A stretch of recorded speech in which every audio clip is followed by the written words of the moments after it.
Selamat pagi, selamat bertemu kembali di acara Embun Sorgawi.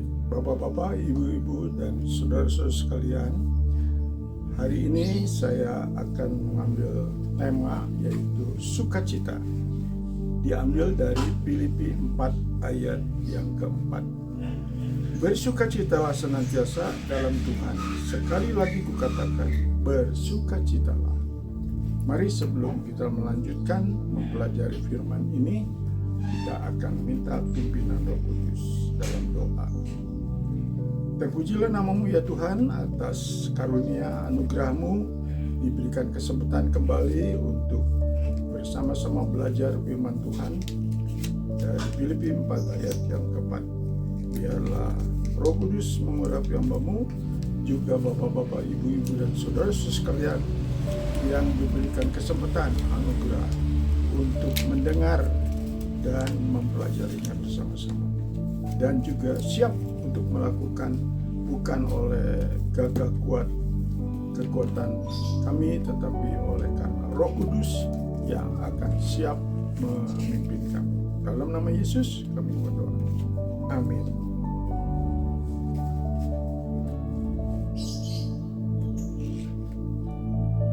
Sukacita adalah buah roh yang kedua.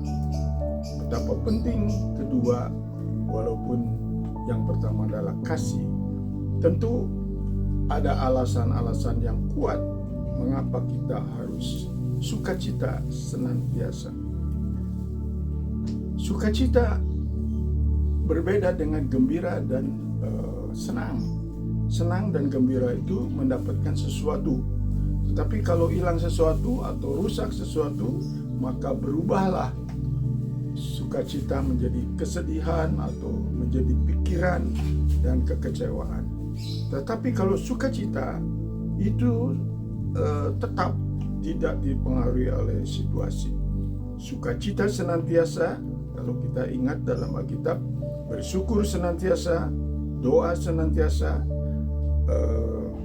ibadah senantiasa, berbuat baik senantiasa, PI senantiasa. Tetapi hari ini kita akan belajar mengenai sukacita senantiasa.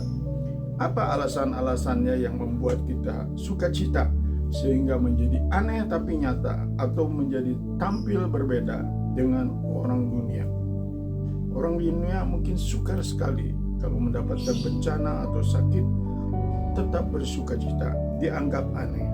Tetapi di dalam Yesus Kristus tidak ada yang mustahil. Yang pertama, mengapa tidak terpengaruh oleh situasi?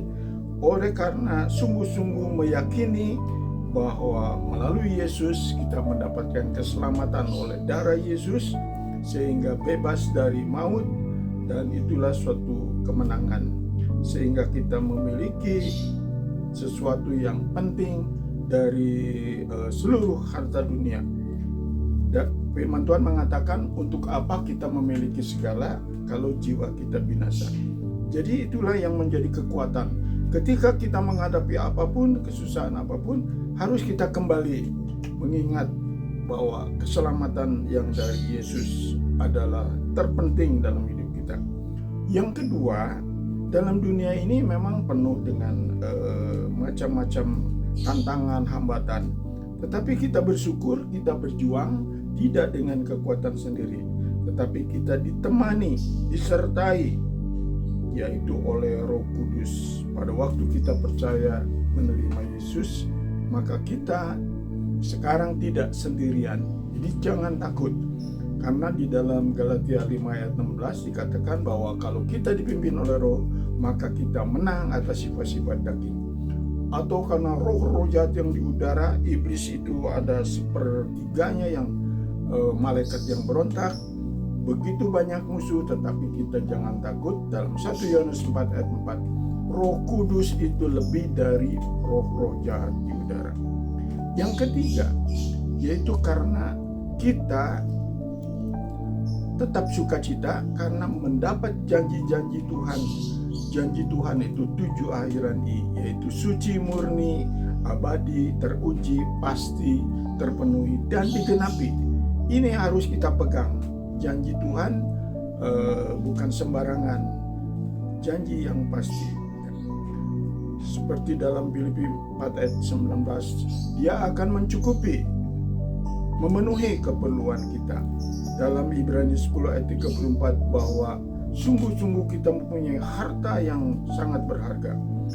Dalam ayat 35-34, karena ada upah, ada pahala yang diberikan. Juga dalam 1 Korintus 10 ayat 13, diberikan jalan keluar. Kemudian Yohanes 10 ayat 9-10, Dia gembala yang baik yang menjanjikan bukan hanya cukup tetapi berkelimpahan. Itulah yang membuat kita sukacita senantiasa dalam situasi apapun. Berbeda dengan keinginan dari iblis. Tentu iblis ingin kita putus asa, sedih, dan juga kecewa, sehingga tubuh kita makin sakit atau makin parah. Sebab itu kita harus tetap bergembira, karena itu adalah obat yang sangat penting. Sukacita itu juga bisa dialami oleh Paulus, yaitu pada waktu dia ikut merasakan penderitaan orang lain. Dan juga sukacita karena hidup di dalam Tuhan penuh dengan harapan. Sukacita ada masa depan. Sukacita ada tempat di surga yang lebih mulia daripada keadaan dunia ini. Kita perlu doa sebagai anak-anak Tuhan, yaitu di dalam Roma pasal 15. Roma pasal 15. Mari kita camkan doa kita yang perlu, yaitu ayat yang ke-13. Roma 15 ayat 13. Yang berbunyi demikian, semoga Allah sumber pengharapan memenuhi kamu dengan segala sukacita dan damai sejahtera dalam iman kamu, supaya oleh kekuatan Roh Kudus kamu berlimpah-limpah dalam pengharapan. Nah, itulah kita bersandar kepada Roh Kudus, maka ada pengharapan, ada sukacita yang dalam, yang sungguh-sungguh menikmati kemenangan dari Tuhan. Mari kita camkan lagu sukacita. Mengapa kita sukacita?